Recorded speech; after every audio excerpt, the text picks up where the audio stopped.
Okay, hello, yeah. I've changed my mind.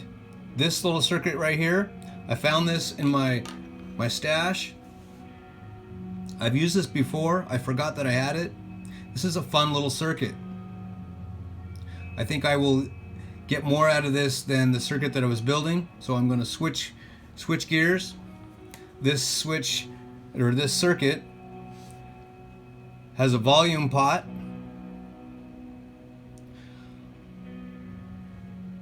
It's switchable and has an LED. I'm not sure if I'm going to utilize the light emitted diode, but I have this as an option. Yeah, this circuit board has far more options than where I was going. This right here, I do not know if I'm going to make it accessible on the guitar. I might just utilize it as a trim pot. I might just find the value that I'm happy with and at that point put in a resistor. This switch is broken, and that's why the circuit was not being used. I'm actually going to desolder this from the board and run wires to our push-pull knob, and thus utilizing this area of the circuit. This is a fun little circuit. I'm excited about it. The nerkiness level on this circuit will be very entertaining, and I'm looking forward to adding it to the Telecaster. I'm probably going to be putting it under the pick guard. So here's a little gander at my parts bin. These are great. If you get a chance, pick one of these up, man. You can, over the years, they come in handy. I've got, when working on instruments, you never know. All the little parts, they add up. Here, look at that. Yeah, I don't throw anything away, as you can see.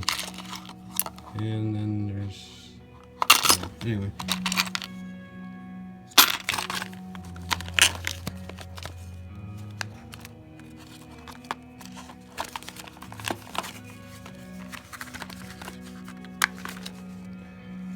Four-way telly.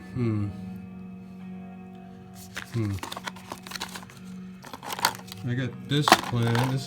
I'm going to be using this. That's a Russian capacitor there. We'll be into this at a later date. But yeah, all these little guys, they come in handy. Capacitors and transistors and capacitors, and that was an experiment that went wrong. That's a rotary switch. It gives you like 15 different functions. I was going to use that on a bass and it failed miserably. I just had too much shit going on. Anyway, I didn't throw it away. I got some LEDs, strap parts.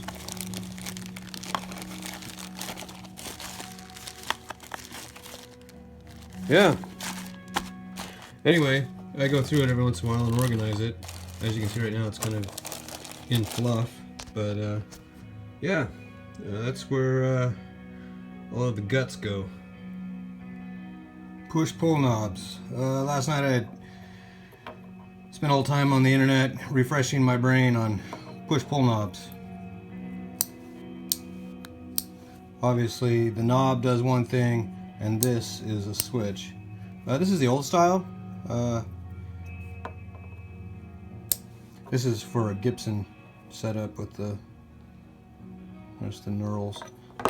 My last video I was saying that I ordered these from Stuart McDonald because they couldn't, that was the only company that could guarantee the pot size. But actually, if I remember right, it was because of this. A lot of people sell these now. These are new. These are kind of a new thing. They're sold by CTS. They make good stuff. Even when I went to their website, it was really hard to verify the shaft.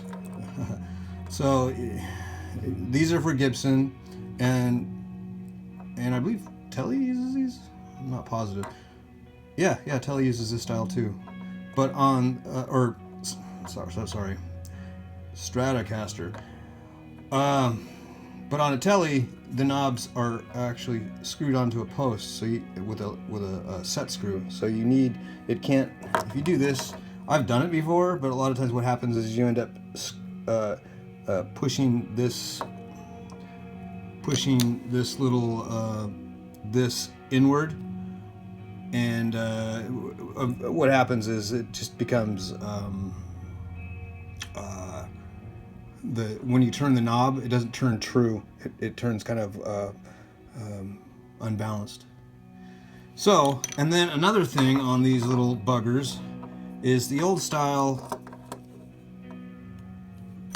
was set up to where you had a certain wiring diagram for the different poles for the switching, and here it's completely different. They've redone it into a different format, but they're all listed.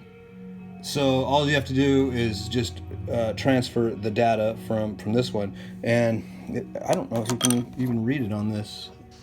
Let's see here.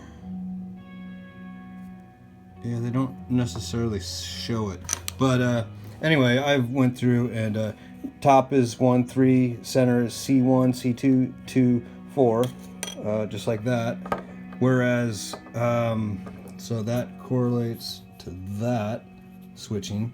And then on the newer one, the new style, which is becoming popular, people are using them, it transfers to the top is 1, 3, and C2, and C1, 2, and 4, whereas you have that information right there. So you can, by transferring that information, you can hook the switch up easily. There's two ways to do it. You can run the wire straight through and solder directly, or you can come from underneath. There's a way to, there's enough room in there. It's tight, but you can get wires in there, bring them up through the top, and solder them that way. That's probably the way I'll do it. And then also, these are different, as whereas the older style, you could, sorry, I'm moving the camera around so much. You could solder to the bottom of that and get your ground. The company CTS, the maker of this product, suggests that you do not solder. Of course, this is plastic, and which is the new age of everything. But this here, they say, is aluminum, and it's not good to solder to. But this lead here, you can solder to. So what you need to do is either bend it over. The new thing about these knobs is they don't stay put. But anyway, you've got this little tab on each side, and you can, so like on tone pots, when you connect this to ground, it's easier just to run a wire from here to here and call it done, instead of trying to, see, on normal everyday pots, you just bend this down to the bottom of the pot and solder it right to that to get it ground. But they're suggesting that you solder to this tab. Now this tab right here does not have any type of lead or anything to solder to, so you're just going to have to, I would tin it with some solder, and then tin your wire with some solder, and then make a quick connection. Anyway, I just wanted to go over these switches. This is the old style. Nothing wrong with these. You still can find these. Whereas these are the newer style. I'm going to try them out. I've heard good things about them. I've heard bad things about them. We'll find out.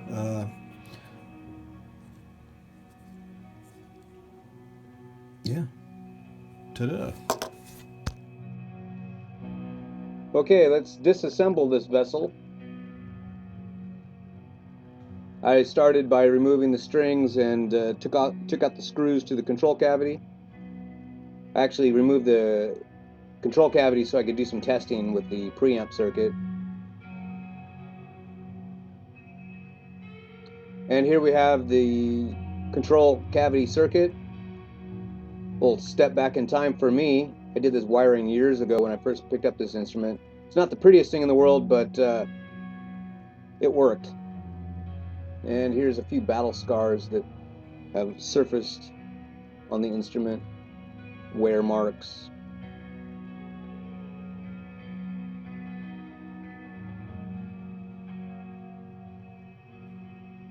And here I'm taking the pickguard off so I can get at the underneath, so I can kind of figure out where I want to put the preamp circuit. I'm going to be routing a little cavity for that.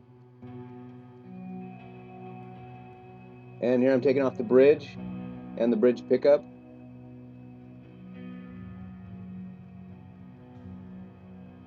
Basically, I need a flat surface so I can do some routing.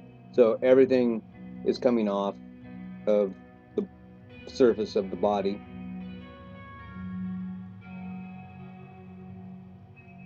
And here I am taking notes on my circuit. I needed to record where all my wires had been on this. This was a modified circuit from the original circuit, and I really liked it, so I wanted to keep track of it.